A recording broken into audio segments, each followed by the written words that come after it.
Because I have first-hand personal qualifications, intimate,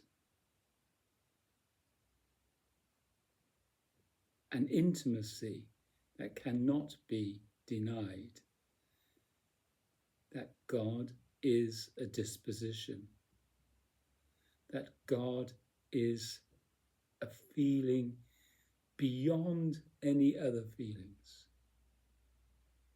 that God is love bliss, that God is a feeling of being at home, that God is a oneness with everything arising, that God is not something up there to believe in. Fine, you can believe in that if you wish. I can believe in that if I wish. No, makes no difference to my life, that belief.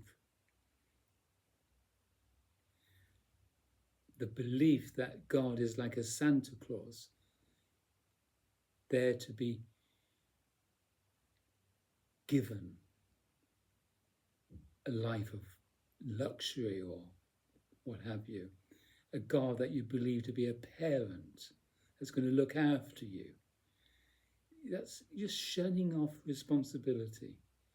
That's an immature and childish take on what God is. It's a way of explaining that there is something greater than us that has made us, that's in charge, because we cannot manage the world. We think there's someone else out there who should manage it, who's capable of managing it, if we only allow him to manage it. Utter nonsense, utter BS, if you don't mind me saying. The God that I know is personal, it's close, it's intimate, it's purifying, it's a great attraction beyond the body-mind.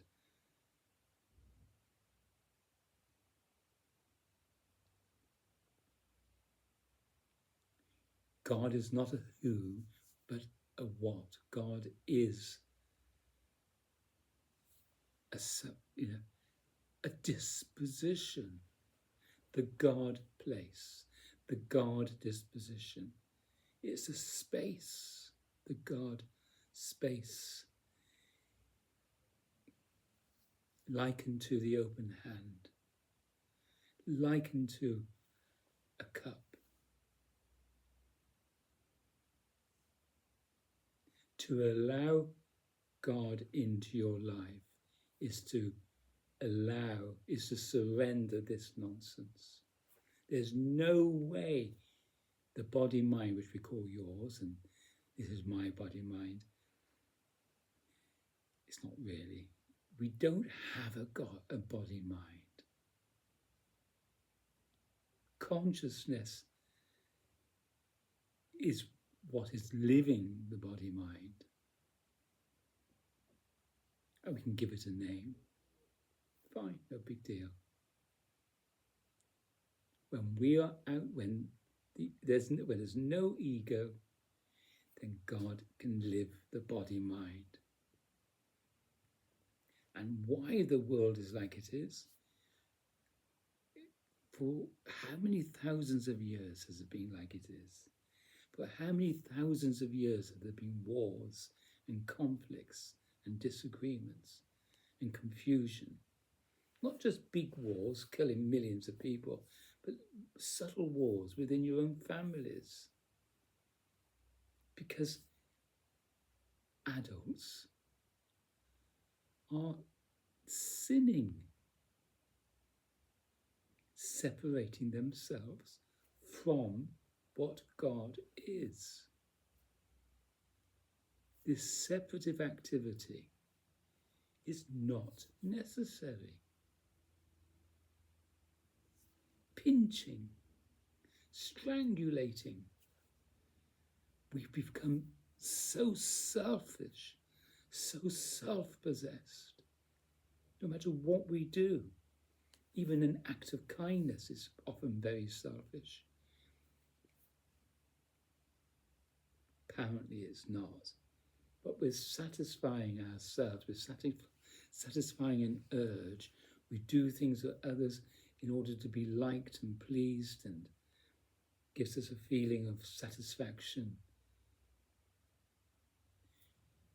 Not until each individual can stand alone with and as God, not until then will there be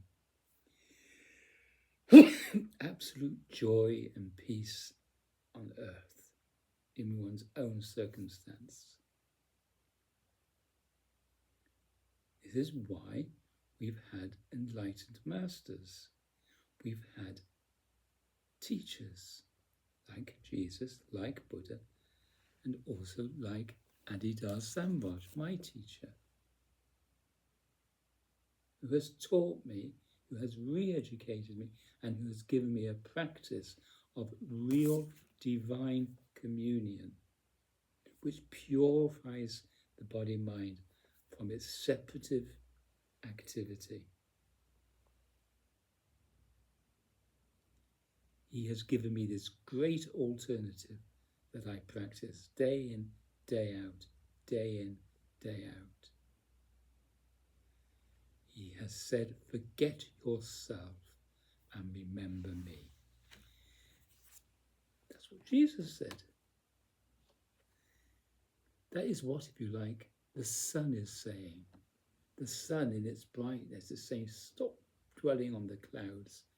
Give them over, remember me. And in that remembrance, the body-mind is purified of this nonsense, of the creepy crawlies. It's purified. So that's my take. It's real. It's personal. My mother used to say, when I used to say to her, go and have some baked beans. She said, I don't like baked beans. I say, how do you know if you've never tasted them? Oh, I know I don't like baked beans. That's the arrogance that people have about God. Oh, I know there's a God. How do you know? Oh, I know there's a God. If it's not a God, then we can't justify this, that, and the other. We have to have a God. There must be a God. How did it all begin if there wasn't a God? Of course there's a God, because I'm going to heaven. It's arrogance, beliefs. When it becomes personal, it's not arrogance. It's an actuality. I am pinching my skin.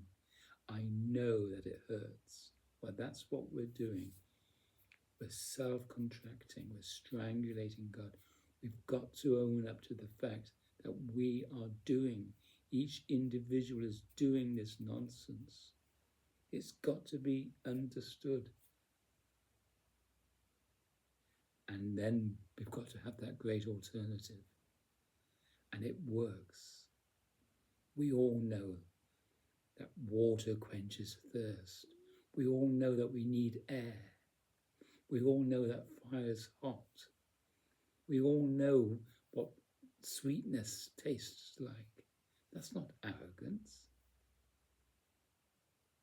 It's a reality. Every individual's reality is known to them. That's not arrogance. It's a real actuality.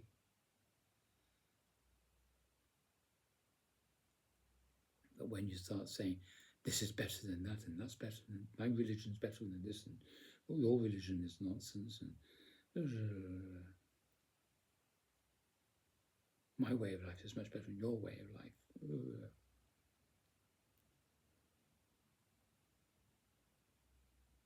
It has to be seen that when you use God correctly,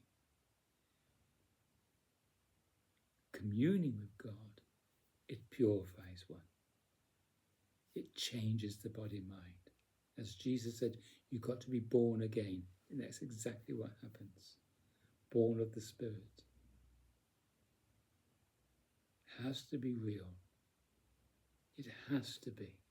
And then you're so compassionate, you're so intimate, you're so understanding, you're in love. It's an in love period. It's in love. That's it, full stop. And then you've got this joyous and delightful life. And it becomes a mystery how things happen. You don't need to know all this.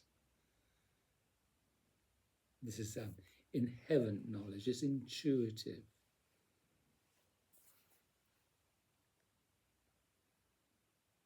Thank you for listening.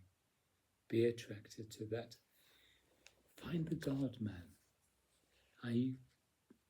I am privileged, I believe, very privileged, and grateful for Adidar being in my life. I can only suggest that you read his works and listen to his teachings. And then start surrendering, start sacrificing this. Have this replaced. This clenched fist disposition, the ego, have it replaced with this disposition of love and happiness and joy. Thank you for listening.